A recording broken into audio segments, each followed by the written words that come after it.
السلام علیکم ورحمت الله وبرکات. امید دی چې ښه به یې روغ جوړ به یې او د ژوند نه به خوند او مزې اخلئ. نن زموږ د ایم اس ورډ کلاس نمبر 14 دی، یعنې 14م کلاس دی. نو زه به خپل ایم اس ورډ طرف ته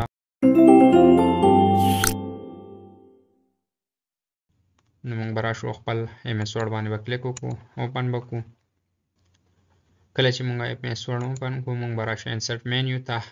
زموږ نننی ټاپک چې کوم دی هغه د ټیکسټ باکس او د کویک فارټ په باره کې دی چې ټیکسټ باکس به موږ څنګه یوز کوو، کویک فارټ به موږ څنګه یوز کوو. ټول نه فرست که موږ راشو ټیکسټ باکس له، نو دا به موږ څنګه یوز کوو. د هغه دپاره به زه دلته پیراګراف ولیکم.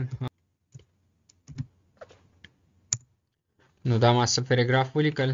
نو اوس به راشم زه ټیکسټ باکس له. ټیکسټ باکس څه ته وایي؟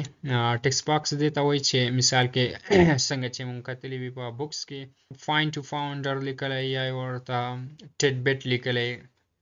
نو لکه سیم ټو سیم څنګه کار چې د هغه دی داسې د دې هم دی. موږ به یو ټیکسټ باکس په یو پیج کې راولو. مثال کې زما دلته ټیکسټ باکس پکار دی او زه غواړم چې زه دلته څه ایکسټرا یو نوټ ولیکم، څه ایکسټرا لیکل وکم خو چې په دې پیج کې زما سره راشي. موږ په دې باندې کلیک وکړو چې څه لیکل موږ په دې کې غواړو هغه کې موږ کولی شو. بیا دا موږ د یو ځای نه بل ځای ته وړلی هم شو، د دې پوزیشن هم چینج کولی شو. چې کوم ځای ته غواړئ ته هغه ځای ته وړلی شي او په کوم پوزیشن کې ته غواړئ هغه پوزیشن ورته چینج کولی شي. نو دا تاسو د یو ځای نه بل ځای ته وړلی شي. د دې سایز تاسو وړوکی کولی، غټولی شئ، د خپل یوز مطابق تاسو دا کولی شئ. نو چې څنګه تاسو کتلی وي په بوکس کې پوینټ ټو پاونډر یا ټیډ بیټ ورته لیکلی وي، نو هغه سیم ټو سیم د دې هم چې کوم دی یوز دی، تاسو دا یوز کولی شئ. لکه مثال کې زه دلته څه نوټ لیکم د دې پیراګراف متعلق، یا دلته فاینټ دی چې هغه زه په دې کې لیکل غواړم، نو هغه به زه د ټیکسټ باکس په ذریعه باندې لیکم. بیا زموږ سره راځي more text box from office.com. نو دا چې کوم نه تاسو آنلاین کولی شئ چې لکه ستاسو د کې خوښ نشي، نو بیا تاسو د آنلاین هم شئ کولی. د کې مختلف تاسو له درکړي دي. بیا تاسو د ډرا ټیکسټ باکس هم کولی شئ. تاسو دلته ډرا کولی شئ چې څومره ستاسو په کار وي هغه تاسو د خپل یوز مطابق دلته راوستلی شئ.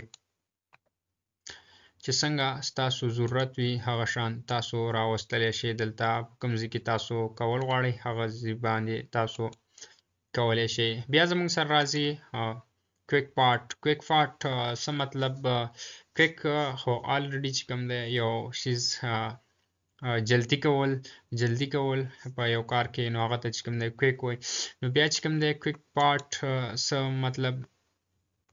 کله چې موږ کویک فارټ ته راشو نو په دې کې هم زموږ سره داسې څه الفاظ څه شیان داسې وي چې هغه موږ کویک یوز کوو، هغه موږ بار بار یوز کوو، نو هغه زموږ سره په کویک فارټ کې موجود وي. لکه مثال کې دا دلته زموږ سره دا دوه ورډز ما لیکلي دي، نو دا زما سره په کویک فارټ کې آلریډي شو کوي. اټو ټیکسټ کې ما سره شو کوي چې آیا ته یوز کول غواړئ، نو ته یوز کولی شئ.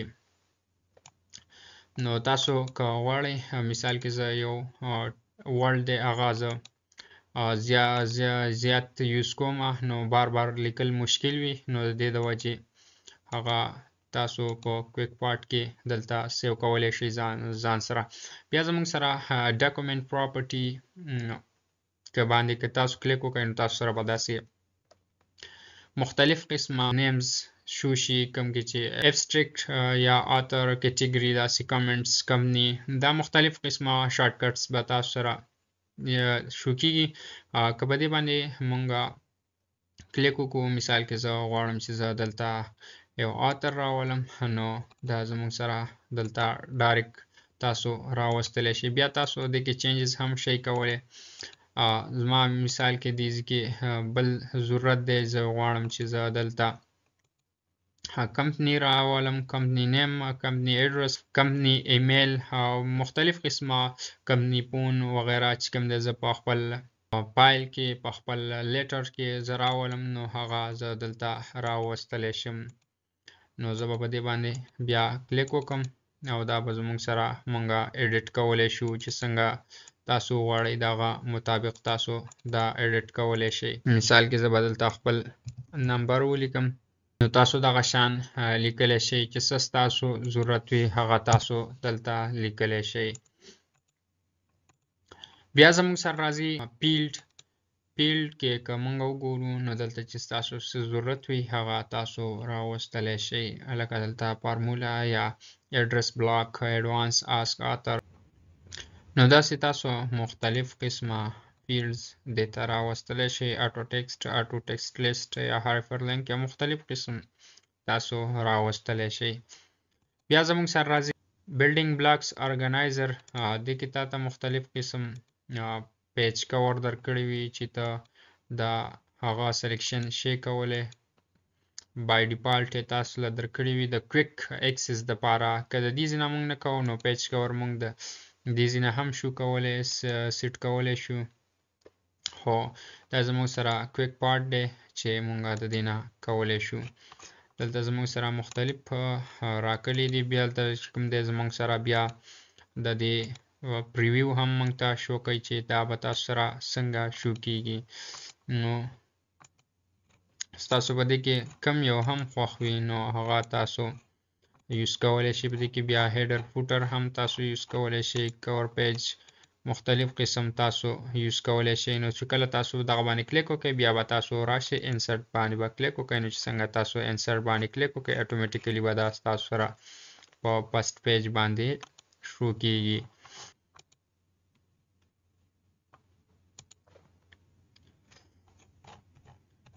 بیا زموږ سره راځي سیو سلیکشن ټو کویک پارټ ګیلري. اوس دا مثال داسې چې دا به اوس موږ وګورو موږ سره هایډ دی، خو چې کله موږ د څه څیز سلیکشن وکړو، مثال کې زه دا ما سلیکټ کړو بیا چې زه دې ته رالم نو زموږ سره سیو سلیکشن ټو کویک پارټ دا د دې لپاره یوز کیږي چې موږ یو جمله، یو لفظ، یو څه ټیبل یا نور داسې څه څیز وي چې هغه موږ ځان سره بار بار لیکو، هغه لیکل موږ ته مشکل وي بار بار، ځکه چې یو کار بار بار کیږي نو هغه مشکل وي. نو دې کې موږ ځان سره سیو کولی شو په دې ګیلري کې چې کوم زموږ سره دلته په کویک پارټ کې ده. نو دې کې موږ سیو کولی شو، بیا موږ چې کوم دی د هغه نه دلته ډایرکټ لیکلو ته ضرورت نشته دی او د شارټ کټ په ذریعه موږ دلته سیو کولی شو. نو زه به دلته مثال داسې واخلم چې زه به دلته خپل نیم ولیکم، دا ما واخیستو، سیکنډ نمبر سید ما واخیستو، تھرډ نمبر باندې به زه جان سیب واخلم. نو دا ما درې نمونه ځان سره ولیکل. زه غواړم چې زه دا ځان سره په بار بار زما سره په یو لیټر کې راځي نو دا زه د ځان سره غواړم چې زه سیو کوم نو دا به زه بار بار لیکلو ته به زما ضرورت نه وي. نو زه به په دې باندې کلیک وکړم، بیا به دلته زموږ سره د دې نیم راځي چې تاسو په کوم نیم باندې سیو کول غواړئ. نو زه به دلته سمپل بی ای ورکم چې بلال احمد بی ای باندې زه سیو کول غواړم، دا به زه دلته سیو کوم. بیا چې کوم دی سید دی نو دا به زه بیا راشم په سیو سلیکشن ټو کویک پارټ باندې به کلیک وکم او دلته به زه دا په اس باندې سیو کوم. بیا زموږ سره جان صاحب راځي نو دا به زه راولم او دا به ځان سره سیو کوم او په جے اس باندې به زه ځان سره سیو کوم. نو دا چې ما کله کلیک کو سیو مې کو ځان سره، زه اوس غواړم چې زه دلته اوس بلال احمد چې کوم ما لیکلی هغه زه دلته پیسټ کول غواړم. نو زه به دا ولیکم د کوم نیم باندې چې ما سیو کړی و، بی ای باندې ما سیو کړی، به تاسو دغه شان ولیکئ او بیا به تاسو F3 پریس کړئ نو تاسو سره به اټومیټیکلی دغه کوم نیم باندې چې تاسو سیو کړی هغه به تاسو سره هغه پریز کوم چې تاسو لیکلی او په دې نیم باندې سیو کړی هغه به تاسو سره اتوماتیکلی په دې باندې شو شي په سکرین باندې. زما سره اوس نه شو کېږي ځکه چې زما سره سکرین ریکارډینګ شروع دی او کوم سکرین ریکارډینګ چې هغه ما په شارټکټ باندې کریټ کړی دی نو زما سره په F3 باندې دلته سکرین شاټ اخلي. نو دغه د وجې زما سره اوس نه شو کېږي ډایرکټ سکرین شاټ اخلي. او بیا چې کوم دی تاسو که دغه نه وي نو تاسو که کویک پاډ باندې کلیک وکړئ تاسو سره به اتوماتیکلی دلته هغه شو کېږي یا به اټو ټیکسټ باندې تاسو کلیک وکړئ نو تاسو سره به دلته شو کېږي. نو دا وه زموږ سره نننۍ ویډیو. که ویډیو مو خوښه شوې نو د ملګرو سره یې ضرور شیر کړئ. تر بلې ویډیو پورې ما بلال احمد له راکړه اجازه د لوی الله په لوی امان.